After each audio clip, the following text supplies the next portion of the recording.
Selain kampung Arab Al-Munawar, di Kota Palembang juga terdapat perkampungan warga keturunan Arab dengan nama Kampung Bingen.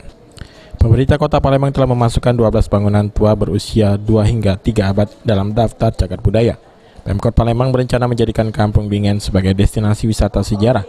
Kampung ini telah terdata hampir ada 12 unit rumah bari yang berusia ratusan tahun. Kawasan ini terletak di RT 8, Jalan KH Asari, Lorong Rakyat, Kelurahan 14 Ulu, Kecamatan Seberang Ulu 2. Tidak jauh dari jembatan Musi 4, seperti halnya Kampung Al-Munawar 13 Ulu, kampung ini juga banyak dari keturunan Arab. Bangunan rumah yang berusia ratusan tahun ini telah didaftarkan dalam Cagar Budaya Nasional dan akan direvitalisasi. Pemerintah Kota Palembang akan mengembangkan wisata sejarah ini untuk menarik minat wisatawan ke Kota Palembang.